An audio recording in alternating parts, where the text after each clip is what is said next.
Hello everyone and welcome back to another Arty class hosted by Shopkeep Arty, the online platform used by artists, galleries, schools and communities to host their webinars, sell tickets for upcoming events, create virtual walk around galleries and design products that we manufacture to order and send direct, so it's hassle-free. If you're interested in hosting workshops and selling your art or other products and services, our team are happy to discuss how we can help. Simply contact us through our website. For those watching an Arty class for the first time today, be it on this interactive webinar or live on YouTube, these free weekly Arty classes feature award-winning artists from around the world and are designed for all ages, providing a creative escape every week on a Tuesday at 2. So you've just got to have this easy way to remember it. 2 o'clock UK time, that is. On Thursdays, we sometimes run additional Arty classes and other sessions for our patrons who very kindly support us. So if you enjoy it today, you can help support us for as little as £1.50 a week and get an extra Arty bonus throughout the month. So that's quite good. To register for an interactive Arty webinar, you do this by visiting shopkeeparty.com and clicking classes. And I will just show you for future reference, if you are new to this, how easy that is. So you literally go to our website, you click on Arty classes, and when you scroll down, you can see Anya's session there, but then you can see all the other up and coming workshops or Arty classes that are coming up in the future. And there's also our Arty class video archive and also our workshop archive there, where you can pay to unlock those videos in that. Those are the 2 to 3 hour workshop videos. So hopefully that helps. Our free weekly Arty classes are designed to give a great taster, but we then give you the opportunity of booking a full workshop webinar with the artist. This is a much more immersive experience where you'll spend over 2 hours with the artist and learn loads of their tips and tricks for creating amazing art. It works out at just over £10 an hour, which is amazing value. This week, we're welcoming Aine Divine from Edinburgh, a professional portrait artist and art teacher. She was shortlisted for the Irish National Portrait Award 3 years in a row and was a winner in 1993. In 2005, Aine painted Mo Mowlam for BBC One's Star Portraits, and Mo then chose Anya's portrait as the one that she wanted to keep, which was great. And then in 2007, Aine painted Olympic triple jumper Jonathan Edwards, and she's also painted winners of the British Golf Open Golf Championship. She was also finalist in the Sky Arts Portrait Artist of the Year in 2014, where she painted Sir Ian McKellen in the final. There's loads of other awards, but I kind of ran out of space on the page, so I thought I'd just I'd stop there. As always, Anya and I can't see or hear you. Ideally, if you can type your question, if you've got a question, you can type in the Q&A, which is at the bottom, and also there's a little hand icon. So if you want to ask a question direct, if you press the hand icon, I can then invite you in to put your question directly to Anya. If you're watching on YouTube, there is a little bit of a delay, but you can type your message, and I'm keeping my eye on that as well, so I can then put that question to Anya as well. Finally, we'll stop around halfway to take a short break, and we'll ask Anya to outline her private workshop, which is coming up in about a week's time, actually. I think it's literally next Thursday on the 22nd. But for now, it's time to hand over to our main act, so to speak, to Anya. Hello, Anya. Hi. Hello. Oh, yeah, it's nice to be here, and welcome to everybody. Thanks very much for making the effort to join this. You know, it's really, really lovely to feel that you're here in the living room with me. And this is my daughter Erin, who's modelling today.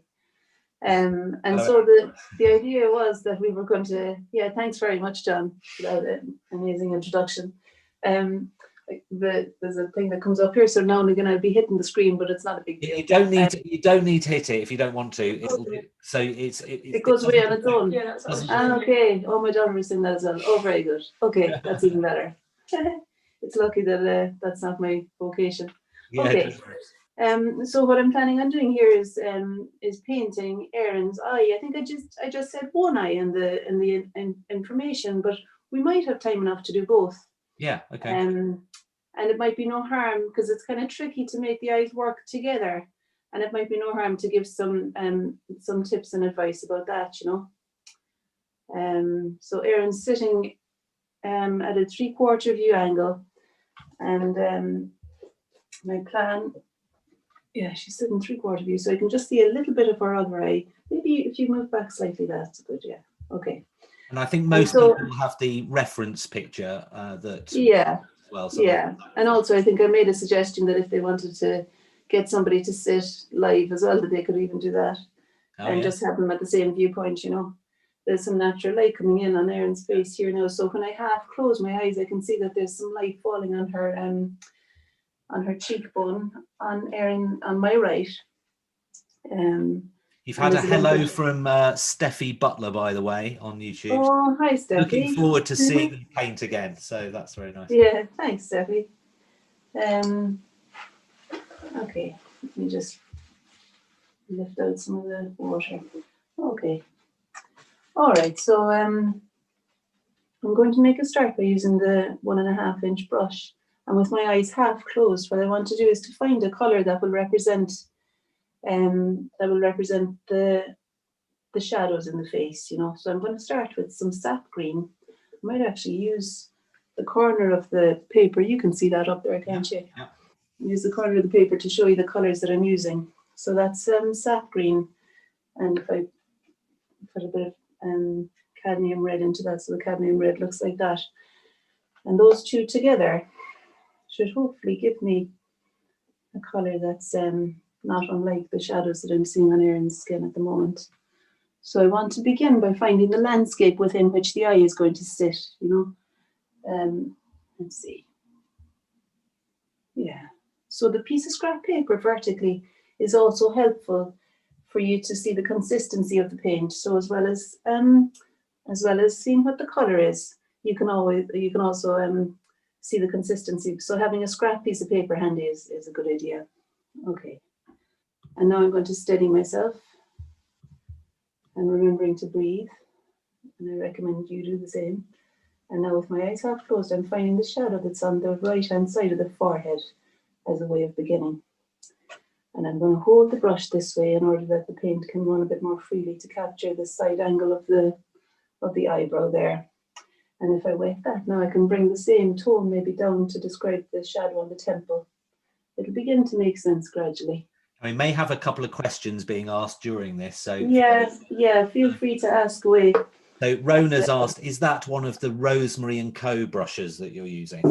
It is one of the Rosemary and Co brushes. Is that Rona McLean? And Janet's asked, do we paint along? Well, and they're the other two. Oh, there we go. There's the brush. Yeah, they're the other two. They're actually my own. They're the Rosemary and Co Aine Divine set. Aine Divine set. Oh, that's quite right. Nice. I want a John set at one time in my life.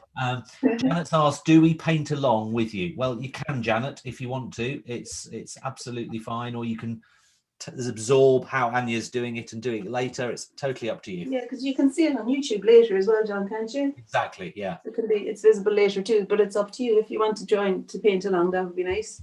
But, I find that if you're painting along, you come up with the right questions to ask. You sometimes don't think of the right questions if you're just watching. So it's good point. I'm going to inject a bit of ultramarine blue in now. You see that? Ultramarine blue mixed with some of the Van Dyke brown. So the Van Dyke brown, I just put the colours up as I'm telling you, and you can see if you can see them. Okay, so that's the Van Dyke brown there. So when I mix ultramarine blue and Van Dyke brown together, it just gives me a slightly darker colour. And the reason that I'm wanting a slightly darker colour is because I want to capture the second angle of the eyebrow here. So we've got the first direction of the eyebrow, and now the second one is going that way, and it's slightly longer, and it's a darker shape. So I'm just going to find the shape of that by pulling up and letting, let me see. It's almost like a triangular shape. So I'm pulling the brush up and lifting, and that gives me the general shape of the eyebrow. And now what I want to do is to disturb this edge here so that I can capture the shadow that runs down towards the eye socket. I think I'll move to the slightly smaller brush.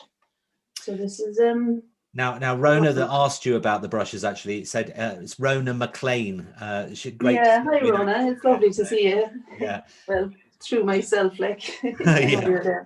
And Juno has said that Oh, Juno. Hi, Juno. she's never really known how to create art like Anya. I suppose it's just practice. You're so bold. But Juno, nobody else can create art like Juno. That's a pretty powerful painter there you're talking to. Okay. All right. So I'm going to mix some. I put some yellow ochre in. I'm kind of playing around with color here. Can you see the palette? Yes. Oh, I need to maybe lift it a bit higher, John. Do I? Okay. In order that people can really see. Okay. Yeah. Is that a good position for it? Yeah, that's perfect. Okay. And I often find that holding the palette vertically underneath the subject is really useful because it allows me to see the color that I'm aiming for as I'm making it. Yeah. You know, and also to see the consistency. There's not a big pool of color down there, so I know that it's going to hold its own when I paint it onto the paper. You know, it's going to create a shape, but I don't want it to make such a solid shape because what I'm wanting to do is to create the shadow that's here, to disturb the eyebrow color and let it run down because there's a shadow where the eye socket is nestling into the nose. What am I doing now? I'm going to make it a little bit darker because I think that wasn't dark enough. And actually, in terms of the skin, like this shadow here is darker than that even. So I want this to be given a bit of a darker color. Putting in the sap green and just a little bit of red because it's a cavity and it's away from the light. I want it to sit back. And so using green rather than red there will allow it to, recede. Red is a color that stands out a bit more. Right.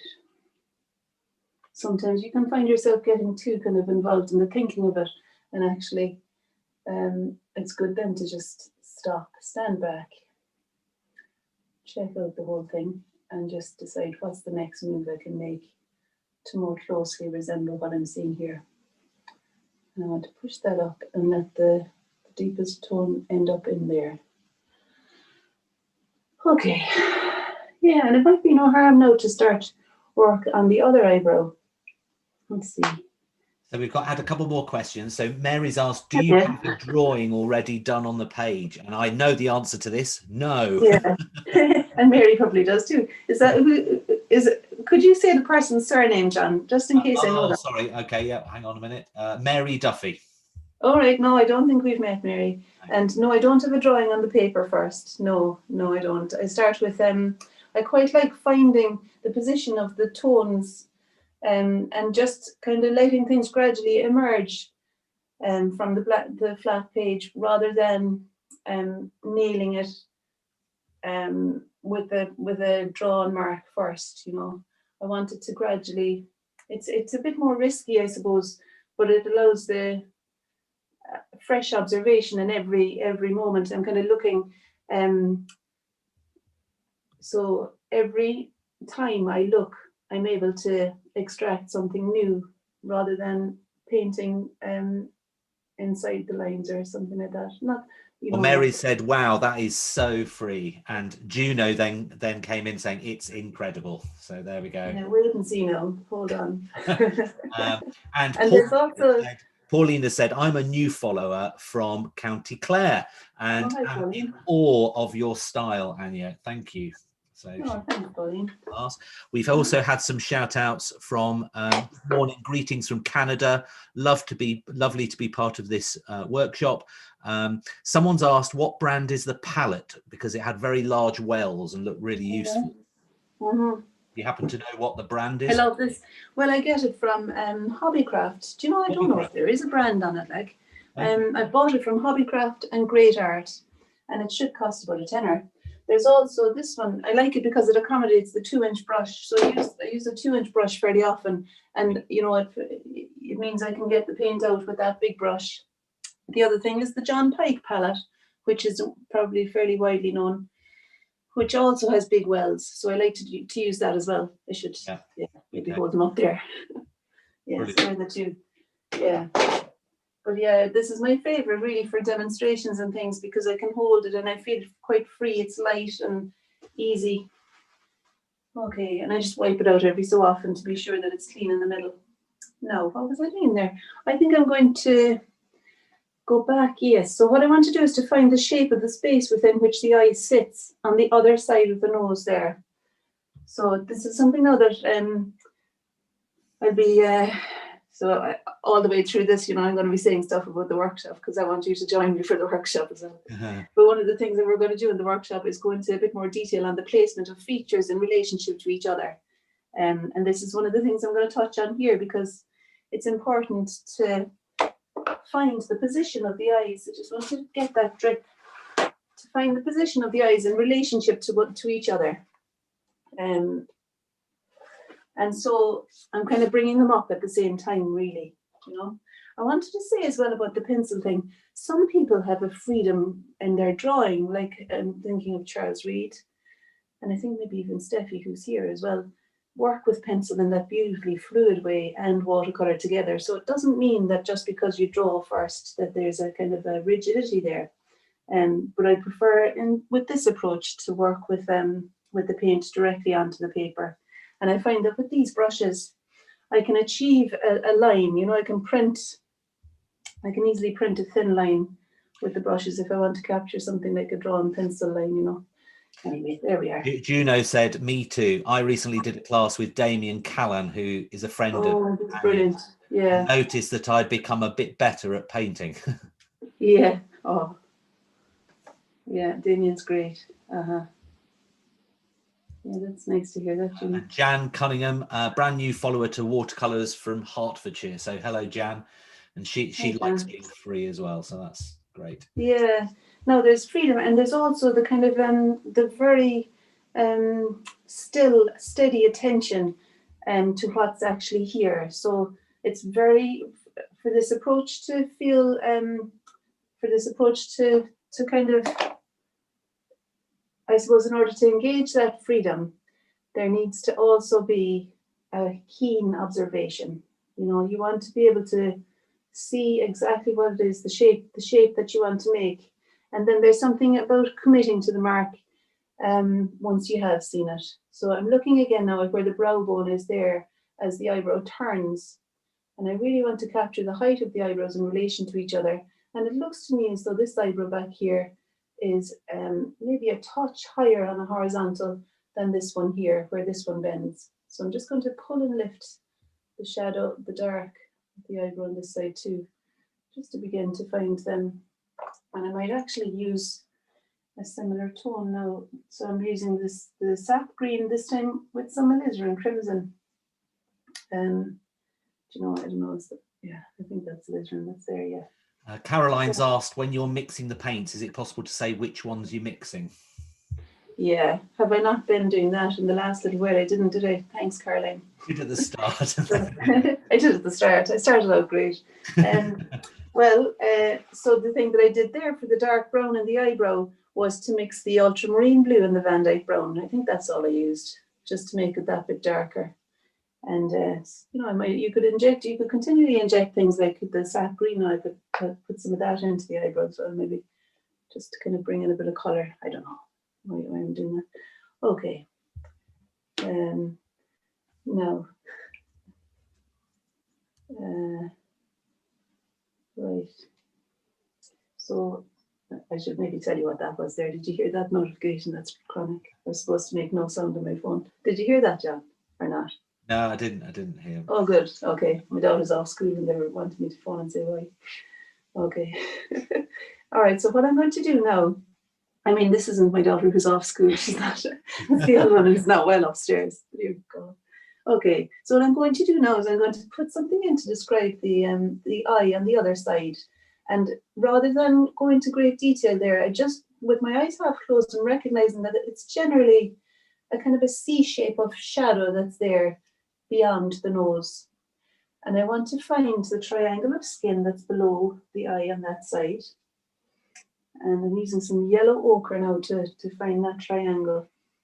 So the color that I would have used there was the sap green and the alizarin crimson again. And for the triangle of skin that I'm seeing, and I'll tell you what the triangle is once I've done it. Or while I'm doing it really. So from the edge of the face, if I was to pull in So this is the edge of the face, which is not quite vertical. And I can see against the door frame that it's not quite vertical, you see. I can see that it veers that way a little bit. So it's good to use a vertical in the background in order to identify the angle of things. Okay, so the outside of the face under the eye starts about there. I'm going to lift that up.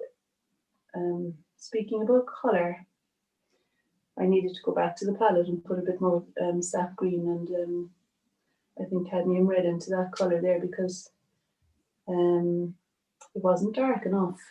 I don't want it to be hugely dark, but I want that, the shadow on the triangle on the other side of the nose there, I want that to be the thing that lets the light on the bridge of the nose be seen. Now when I say that, I'm wrong about that actually, because the light on the bridge of the nose is really here. The lower half of the nose is actually darker than the triangle of skin beyond. So that's the nice thing to notice. And I'm going to instead emphasize the light on the nose through bringing some paint across. So it's this color that's now an amalgamation of everything probably that I've used so far. And I'm going to bring that across and I'm going to pull it, to kind of stop at this C shape where the eye on the other side meets the bridge of the nose. And I might just let that dry for a little while now and go back to this one. Okay. And you kind of want to be moving. You want to kind of engage the full physical body in this thing really, and avoid the tripod legs, of course. But to be standing back regularly is really helpful. And keeping hydrated too. Look after yourself, you know. Now, Susie's asked, how do you cope if the model moves, especially with this tricky 3/4 pose? How do you cope with that? Oh, well, number one is get a model who's brilliant, and quite happy to sit and probably pay them, you know. That's definitely an incentive to sit still.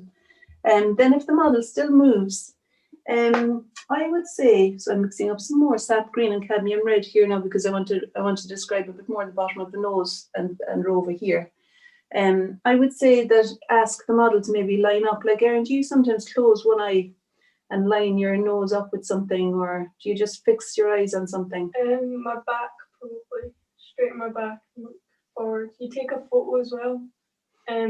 Oh, yeah. And then we can look back at it so that I go back into the same position. Yes, of course. Yeah, so you could take a picture of your model and then you can refer back to it when she's after a break. Like, yeah, but to be honest, I don't even find I have to do that with Erin. I can just see where she's been, and just looking at the height of the eyebrows in relationship to each other lets you know if there needs to be a different tilt or something. And actually the verticals in the door frame in the background are also very helpful to me to see, to keep the location, you know, just the tilt of the head really is the main thing. But I think, who was that, John, that was asking that question? That was Susie.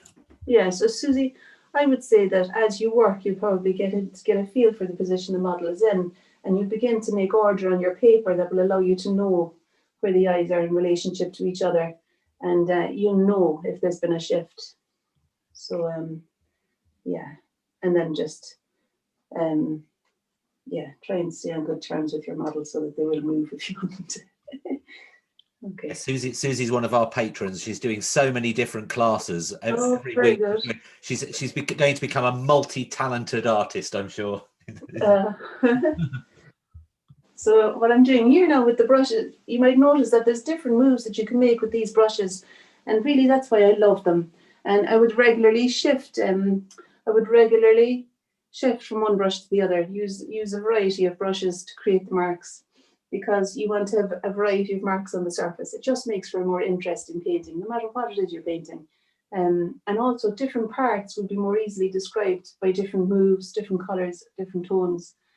And the other thing about using the big brushes is that there's something about holding a brush like this that makes you feel bold, that gives you courage. And also, you know, the reason for pulling up and lifting is not only that it paints itself on the way back down, it's also because I'm expanding my sternum here and it's making me feel more confident. So it's kind of like a bit of a workout. You want to be expanding rather than coming in, and rather than a tentative thing happening. One of my favorite quotes, and I'm afraid I don't know who said it first, is you can make a wild goose tame, but you can't make a tame goose wild. So to begin with something that's a little bit free, and then you can come in and kind of create some edges. But I would always say to finish with a flourish as well, like to keep that element of freedom throughout. And it's only real freedom if it's balanced, I believe, with well, in this approach anyway, I feel like it's important too to keep the attentive thing going on. So you really steady yourself at the easel, really steady yourself when you go to extract the information that you're seeing, and then commit to the mark as best you can, knowing that it's good enough for now. You don't have to, you're kind of finding your way, and all of these marks are finding marks, really.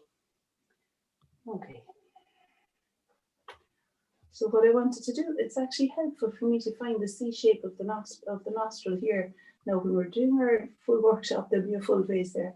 But just now I want to find where the nose meets the cheek, in order that I can kind of see the relationship between that and the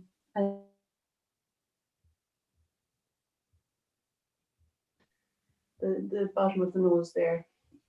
And maybe even an indication of the spherical end of the nose, just with a little touch. And these brushes now are different. These are from Royal and Langnickel, and I've got a set of 3 of them as well. And they're actually quite springy brushes that allow me to lift off. And I can see an opportunity to use a lifting off brush here, because I think I've gone out too far with the cheek there. So that triangle could do with being shifted back a little bit. Now, Cynthia from South Carolina's asked, do you move so much if working even on a small piece? Well, this is quite small, really, I suppose. And I do, it depends, Cynthia, on the day. Like, there might be a day when I feel like I want to sit down in my pajamas on the couch and just do a little painting of something and just have a kind of a more intimate kind of thing going on. But it still has a feeling of looseness and freedom about it. And I would always keep a radar up for any tension that might arise in the shoulders or anything, and anywhere in the body, and just shake it off, and to keep a kind of a loose attitude, a free, soft attitude, seems to me to be very important. And so that's the reason I would regularly draw back as well, and just, to take the heat off whatever it is I'm doing, and to stop seeing so much what's happening on the page, really. You want to kind of just faithfully observe and translate without getting too caught up in what's happening here, really. Okay, I'm just going to shift a little bit of that cheek so it sits back a touch, because actually the end of the nose is tipping out beyond the face a little bit there. Okay. Now, and I might use that same color that I used to describe the flesh of the nostril, to just get some indication again of, I just want to put some tone there, just so that we know the light is not falling on this side of the nose, We've got some messages for you, Erin, as well. So Fiona O'Farrell has said, Erin is a brilliant model, well done. Joe said, Erin is doing a wonderful job of holding her pose. Yeah, she's a star. Yeah. Yeah, she's great. Hi, Fiona. Nice to see you. And there's, as I say, there's money in it for Erin, but I mean, that's awful. That's not the main reason you're doing it, is it? She's great. Yeah, she's very good. I'm very fortunate, actually, with my daughters are great models. I've got Hope as well, who models for Damien, who was mentioned earlier, too. Damien Callan for his workshops. And Lily's been known to sit still for a little while. Okay. What I'm going to do now is I'm going to push up the shadow that's underneath the socket of the eye on this side. I'm going to push it up and lift. You see that, to outline the kind of the ball of the eyeball. Kind of outlines the eyeball there. And then I want there to be, so it's the light reveals form. And so really what I find that I'm doing here probably is painting where the shadows are in order that the light can be more easily identified. So there's light here, you know, and there's some here as well. That will give a feeling for the roundness of the eye sitting in there. Okay, and I'm constantly half closing my eyes. I'm going to use some blue, some ultramarine blue in here now. I'm constantly half closing my eyes in order that I don't see too much, actually, because sometimes you can kind of start getting into detail in eyelashes and things. And actually, for example, here, I was putting the ultramarine blue in because really all of that is kind of in shadow there. And I could deepen the tone of that as well a little bit. And we could go back over to this eye and start to do something in the iris. I've still got my eyes half closed now because I only want to see the shadow. I don't want to be kind of getting involved in these lovely eyes. So I'm using a 1/4 inch brush now to find the dark triangle that explains the eyelashes on Erin's right eye. And still, you know, my edge like that.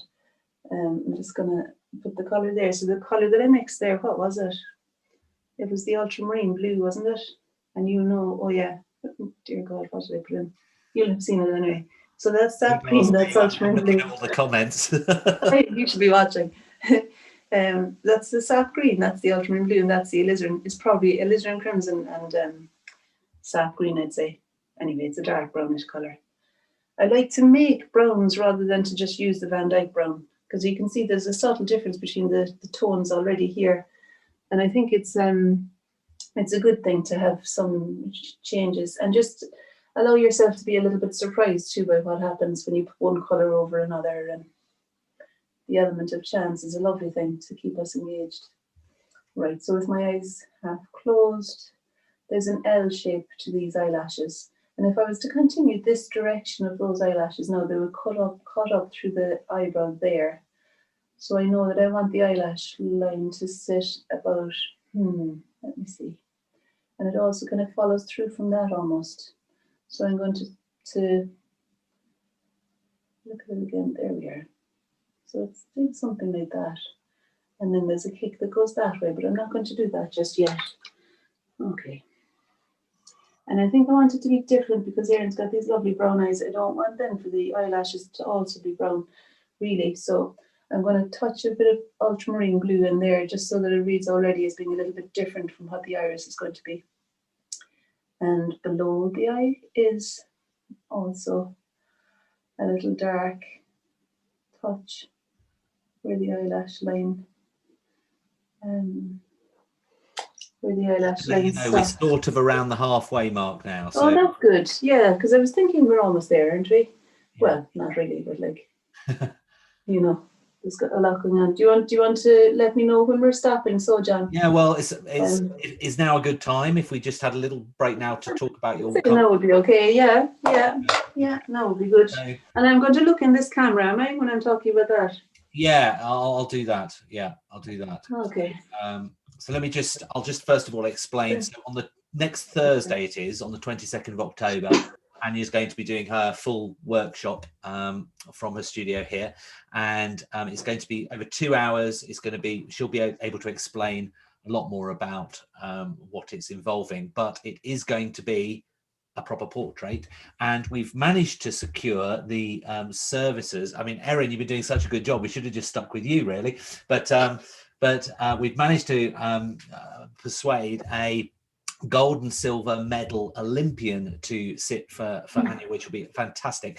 And I'll just share the screen now of who's going to be coming along. So his name's Callum Skinner, and he won gold and silver in the last Olympic cycling event, and he's going to be coming in and sitting for her. So that's going to be fantastic. And he's really behind these Arty classes as well, from a sort of mental health thing and supporting people while you're in your homes or whatever, drawing and painting. So it's been really great to get his support and to get him. So you'll be able to meet him as well on the Thursday. So let me just hand over to Anya. She'll be able to explain all the sort of things that you'll be covering during that 2 hour plus workshop. Great stuff. It was lovely to see all the images. I'm just going to hit that later thing. Sorry. Lovely to see all the images of Callum there, and having seen the reference photographs and just these other photos of him. He's got an inspiring face to paint, and I think the 3/4 view that Erin's sitting in today will be really good. It'll be lovely. Okay, so and he's got that kind of angular thing going on. That's going to be there'll be a lot to extract the information from. You know, I'll be able to find the darks and lights around the eyes, nose, and mouth in order that we can pull out the form of the face using these flat brushes.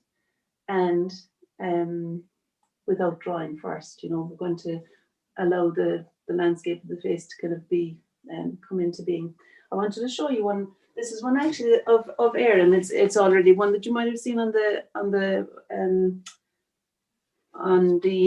ad for this. Yeah. So this is a full portrait example. I have another couple there as well. And actually, John, I know there's a bit of a shine, but I thought people might recognize your man Neil Hannon, if you can. I know you maybe can't see it now with the glass, but you remember I painted him on this. Oh yes, yeah. And he actually has a similarly kind of angular look to his face. That's just very appealing. When I say angular, I suppose I just mean there's a lot to kind of pull out. There's this very clear form there. I don't know. Okay, so what we're going to be doing over the course of the 2.5 hour workshop is to be finding the way of allowing the features to sit. So we're going to create the landscape of the face by half closing the eyes using the darks and lights to find the landscape within which these features are going to sit. And I'll also be talking a lot about the process of looking after yourself as you work and how you bring your best observing to the table. You want to be able to really keenly see and extract the information. And then in placing it down, there are exciting things you can do with the brushes as well in order to make it not just a portrait, but an exciting painting. And of course, we'll be doing a lot more sweeps from the shoulder using, like you can see the painting in the background here. Maybe I'll bring that over as well. I keep disappearing off screen. Is that okay?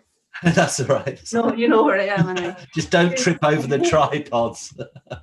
So here's an example there of a bit of wild splashing and stuff.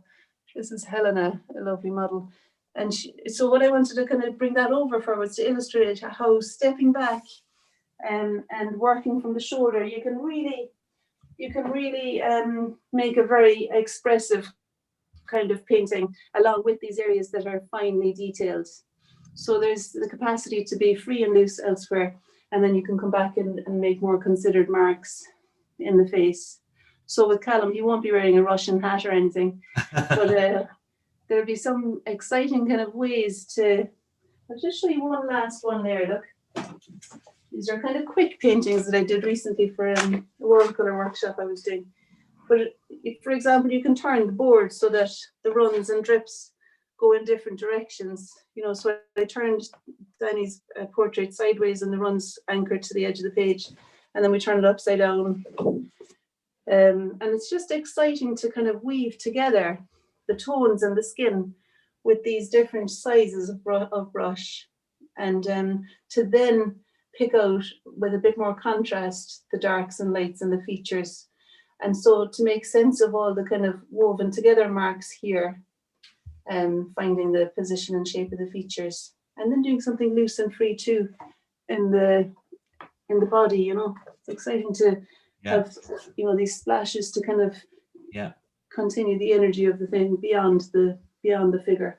Now, I think Bruno made a really good comment here, because they said your work, it's like a dance that Anya performs while making art, and it's to do with the ambition to create expressive marks that capture detail with not much effort, you know, just sort of natural effort.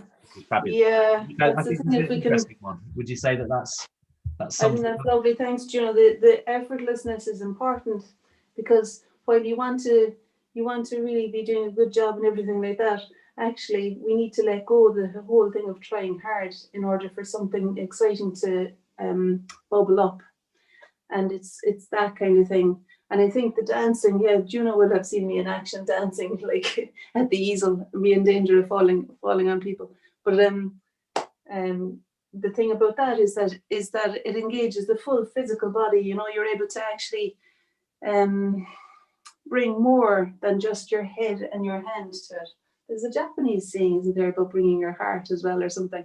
But I think there's something about the whole physical moving that allows you to have this confidence and bring yourself fully to the page too. So hopefully what's made is something fully from yourself rather than a particular technique. Yeah. Yeah. And so that's the way I like to do so all that's a really fascinating sort of overview of what will be happening in literally a week's time. So next Thursday, 22nd of October, it's at 3:30 in the afternoon, and it's a workshop webinar, not a physical workshop. I had a comment somewhere saying they might not be able to make it to the workshop, but it is an online thing. So it'll be like this, but just a lot more time to really kind of get involved and go through all the different things. Now, the workshop is, because it's featuring Anya and as well as Callum as well, it's £40, which is great value for the both of them to be involved. However, you'll be pleased to know that Anya's agreed to launch some hot tickets, which we do from time to time with different artists. And if you're new to our channel, we sometimes launch hot tickets to reward those of you that have joined us for this live event rather than watching it later on YouTube. So for the next hour, instead of our normal price of £40, we're going to offer it at a discounted 15% off. So it's just less than it's £34, I think. And what I'm going to do is I'm going to put the special link. It's a hidden link on Anya's shop, and you can basically go and then purchase it at that discounted price, but it's only going to be up for the next until about 3:30. So I'll put the link on the chat on the webinar, and I'll also put the link on the chat on YouTube as well when I hand over to Anya now. So if you are interested in joining us next Thursday and joining Callum as well, then by all means press that link and you can go and get it at that discounted rate. So I thought you'd be interested. So brilliant, Anya. So what's has Erin now gone? No, she's just she's here again. I'm sorry, Erin. When she's back finished. onto the seat. Back onto the seat. Quarter to 3 minutes. Yeah. So it'd be lovely to see any of you who can make it. And I think the exciting thing about that is that there's the possibility of chatting with you as you're working. Yeah. I just think there's something about that live interaction that's different, and it's a smaller number than the webinar as well, isn't it? Exactly. So be nice. No, it'd be fantastic. Right. So you're there.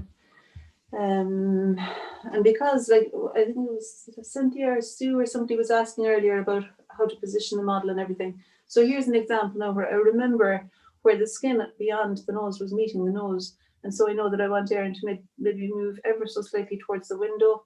So there's a little bit less of the eye. That's it. Yeah, that's it. Because we've got the added complication here of a swinging stool that goes around.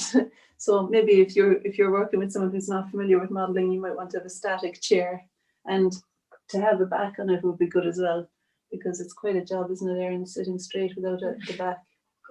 So I'd recommend a stool with a back on it generally. I think I'll need to. The camera's help it, so I can see Sorry? myself on the camera. Oh, you're able to see yourself on the camera. Or a mirror or something. Yeah, a mirror behind. I used to do that for people to have a bit more, when I was in college painting, my friends used to come and sit for me, and I put a mirror behind so that they could see what was happening. And that made the whole thing a lot less boring for them, they said, because they weren't being paid back then. We've had a question from John saying, what kind of paper are you using? It appears to be heavier than 300 GSM. It is. It's 535 GSM, John, and I love it. It's brilliant paper. It's actually from Bockingford, and it's sized all the way through. It's if you're working in pounds, it's 250 pound is the weight, and it's the knot surface, which is in between rough and smooth. So it's got some little cavities. But the thing I love about the Bockingford paper itself is that it's sized all the way through, and it allows me to lift off, so I can retrieve the light again. For example, I'll show you here, maybe like ultramarine blue now is a color that you could lift off. Do you see? Can you see that, John? Is that on screen? Yes. There. So I was just using the small craft brush, like it's almost like a rubber and charcoal that you can extract the light again with a damp brush back into the color. Maybe you can't really see very clearly. It's a bit far away on, but I've got it quite. Yeah. There we go. Yeah. You see it there, you know, the line of light through the blue. I just lifted that out. Yeah. And that was lifted out with the craft brush. That's kind of springy, but just a little bit damp. So that's the reason I love the blocking for paper. It kind of means that you can push and pull, and there's no critical kind of having to get it right the first time. And also we can layer and make the bring in a little bit more drama. But I better get moving on the eye now. So, John, how much time have we actually got left? Well, we've got probably 10 minutes. Okay, let's do it. So mixing some of the alizarin crimson and the sap green to find something of the eye on this side now.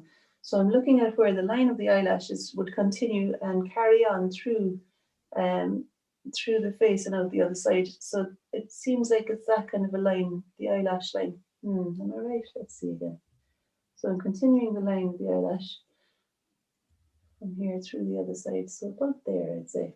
And as I place the line of the eyelashes, I'm looking too at the shape of the skin, the space of the skin between the eyelash line and the eyebrow. Okay, I'm just using the alizarin and the sap green again there now. And then finding the other direction of the eyelash line, which goes down the way. There's quite a lot of pigment on here, so I'm going to lift it and kind of use it maybe somewhere else. Just where there's a parallel line of the eyelid where it meets the socket of the eye behind. Okay, and if I So Jan's asked, do you only ever use water to mix the colour, and do you wipe out your mixing palette frequently? yeah. Yes to both of those, yeah. I find especially with the lights, I want to keep the palette clean. When I'm working with darks, sometimes I'm not so diligent about cleaning it out, and I just might put another colour in to deepen the tone. But it would always be consciously rather than just deciding, oh, I can't be bothered cleaning it. You know. So I clean the colours out. And yes, I've never used any other medium aside from water. For watercolor, but I paint in oil and acrylic and everything, but for the watercolor I only use water to mix the paint. I think that's what they're leading in. Was that what the question was, like about what I would mix in watercolor? Yeah, I think so, yeah. Yeah. No, I'm going to use this 1/4-inch brush because it's a good size to make the iris. And I'm judging the position of the iris in relation to the bend in the eyebrow above it. So just kind of pushing and lifting is probably what I'm going to do here. Pushing and lifting at the eyelash line. And it's almost as though the eyelash line casts a shadow onto the iris. And I'm going to find the edge of the iris there now. Find the edge of the iris. And if I hold the brush like this, I might put some blue into it so that it reads a bit more dark for where the pupil is going to hang down. So, and I could make it a touch more fluid so that it does actually drop down. So there's the blue on the brush, and I'm pulling up the blue now because there's still a lot of blue in there in the pupil. And I wonder if there's much. Are you able to see very well here? Like, is there enough information? I think what we'll do for the workshop is we'll maybe try and get the camera a little bit closer to the board. Yeah. I think it could do with just being a little bit closer on the numbers. Okay, we'll do that. And I suppose there's no point in moving it now, is there? Will I pull it towards me just to see? You could. I mean, just with the risk of it maybe going wrong. I don't quite know what the tripod thing, but you could do. You could try it. You might bash your head. I don't know. Oh, that's the thing. I think that might have been why it was where it is. Yeah, for God's sake. Yeah. Okay, I'll maybe leave it. It's not made such a difference, has it? I mean, you can always hold it up a bit to the camera, can't you? Like you did last time. With yeah. So there, that's what's happening. Yeah. And that I'm just working with the shadow that's being cast by the eyelash line onto the iris. It feels as though there's a kind of a shadow being cast onto the iris there. And so I'm going to deepen the tone here as well. So around that side too is being in shadow. And I'm putting some cadmium red in so that it reads as more colour of Erin's eyes. And now what I want to do with my eyes half closed is bring some of the same cadmium red in to describe the inner corner of the eye, which sits, I think, about here. So it sits back, and I'm looking at the shape of the white of the eye on either side of the iris in order to identify the position of it, to identify the position of the iris. And I'm going to print the edge of the eyelash line as it comes up to meet the upper surface of the lower lid. And with my eyes still half closed, I'm just still finding the direction of the lower lid and where it turns.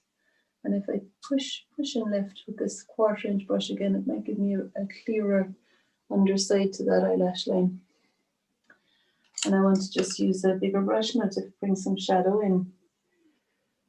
Kind of here. Let's see. Yeah, it's just a touch darker there. And here even. And actually this area could all be merged a little bit more, couldn't it?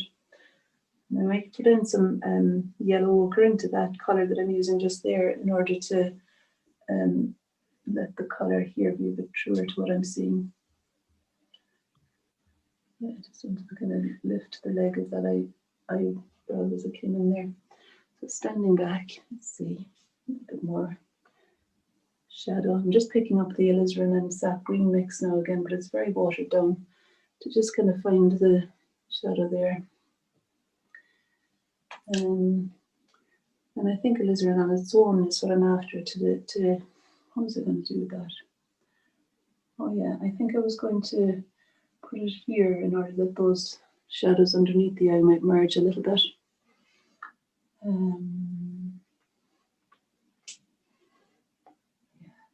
Okay, and then in the actual white of the eye on the right hand side there, I'm going to put some cerulean blue in, so that it reads not as being as you know, the lightest part really of the eye there is the lightest part of the eye is the catch light in the eye itself. Obviously, the white of the eye on that side is quite light, the skin above it and the skin below. But this white of the eye here isn't actually that bright at all. So I want to dull it down by putting something in that's different from any color in the skin around it. And it seems to me like cerulean blue is a good color to put in there. And you can just tap the other eye with that as well. And then I'll maybe find just a vague idea of the other iris. Let's see now. Yeah, I think really could do it lifting up a little bit here so that this will be the eyelash line, the top, and then below it will read as the position of the iris on that side. And I'm just using the kind of mix of the alizarin crimson and the sap green over here to indicate the position of the iris on that side. You can get away with very little on that side, you know. You don't have to do an awful lot of detail there. And I certainly wouldn't keep going when it's wet. You want to let it dry and work over it where you can. So that's what keeps you wandering around the painting surface too. One of my favorite quotes is apparently Cézanne said, "My painting holds hands and comes up together." And this is the idea of kind of keeping everything moving, keeping the energy alive everywhere. And watercolor lends itself to that because, see how that ran through there, no? Okay, watercolor lends itself to that because you kind of have to let it dry in between, so you have to leave it alone and move somewhere else. You can't relentlessly chase something like we're all inclined to do at times. Now, the water ran through the eye there, but you know, I'm kind of okay with it. You probably can't see the detail of what I'm aiming for here now, sorry about that. And we will sort that for the next one, because it's kind of good to see the little surprises that happen. And then there's this C shape here where the nose meets the cheek. Back a little bit. Okay. So I think we're sort of starting to bring it to a. So I know we can't really complete. I know there's always other things that we can do with these. Yeah. Arty class, but it's just a bit of a taster, I suppose. For it is exactly that. Yeah, really good. Had some really nice complimentary comments from people. So Margaret said, I've recently taken an online portrait course with Anya, and she's truly encouraging and inspiring teacher. So that was really lovely. Oh, thanks, Margaret. Margaret's lovely. Susan from Glasgow said, wonderful model, an amazing artist, such talent. Hi, Susan. Hopefully she's going to be joining us for the workshop. Karen Knight said, wonderful, can't wait for the workshop next week, which is great. And Stephanie Butler on the chat said, I learned so much from the workshop I did with Anya on getting your mind and body in the right place. It helped me so much in both my painting and teaching. Oh, thanks, Steffi. We did a lovely workshop with Steffi, actually. Steffi's amazing. It's probably a month or two ago now. I don't know, the time has whizzed on. So yeah, no, it was really really fascinating. Hopefully you've got your kitchen done now, Steffi. She had a bit of a nightmare where she was doing a bit of work on the kitchen, then it turned into a lot of work because there was all this stuff under the floor which they didn't realize that there was. So I had a bit of a personal nightmare. Yeah, Stephanie's portraiture is incredible. She does really beautiful things with watercolor. Yeah. Okay, yeah, so I need to be stopping now, don't I? I'm going to probably need to pay Aaron a bit of overtime because I don't feel like stopping. I know. This is the problem, and the time can just go so quickly. Jan said, I've been painting along in all the wrong colours, but it's made me appreciate considered mark making. So. Oh, well done. Yeah, and there's no wrong colours, really, you know. You can select your own colours from what you're seeing. It's such an individual thing, really. Exactly. So while Anya's still tinkering, I'll say thank you so much for joining us today. Please do that. We've got a Facebook post in the description of the YouTube video, but also if you go to Shopkeep Arty on this Arty class post, there's the link to the Facebook post. And when you've finished your little creations, if you can post them, take a photo and put them up on the Facebook post, that would be brilliant. Or you can just go to Facebook and search for Shopkeep Arty and you'll see the post there of this class. So put your paintings there, and then Anya will be able to have a look at that later, which will be fantastic. Oh, are we getting the camera in a slightly better place? There we go. Yeah, that's kind of where my head was. Yeah, no, that's great. That's really good. So please do send, because it's always fascinating to see what people have created and what they've come up with in their own style and techniques and everything. So that would be brilliant, and I'm sure Anya would love to see that too. Yeah, it would be lovely. And then obviously, so before we finish this class, please do click on that link. So it's either you press chat on the bottom of this, if you're in the webinar, you press chat and you'll see the link there. Click on that and it'll open up, because as soon as I finish this webinar, it'll disappear and you won't be able to see it again. So that's that hidden link. And also the link is on YouTube chat as well. So if you want to take so anyway, so that's fascinating. Had some other comments as well. Oh, Penny, I've lost your link to the class. So Penny, just click on chat and it should be there. The link should be there and you can just press on it at that moment. Debbie said, lovely, thank you. This was my first time, enjoyed it so much. So that's great. We'll go back, look, and you're still tinkering. I knew she would be. Oh, it's all right, yeah. I thought it's no harm to. I knew she would be. No, that looks amazing, and it's given a really good insight of and it'll be fascinating to do an entire full portrait. Actually, it'll be really interesting, and hopefully, I mean, I know you probably don't want us asking too many questions of the model because that they can move, can't they? But we can maybe have a chat with Alan when he arrives or something. Yeah. I have a couple of shout outs to do as well, because I don't know whether you came from one of these, but I know that the South African artist had put our link on their Facebook page. Also, Chapel Cottage Studio.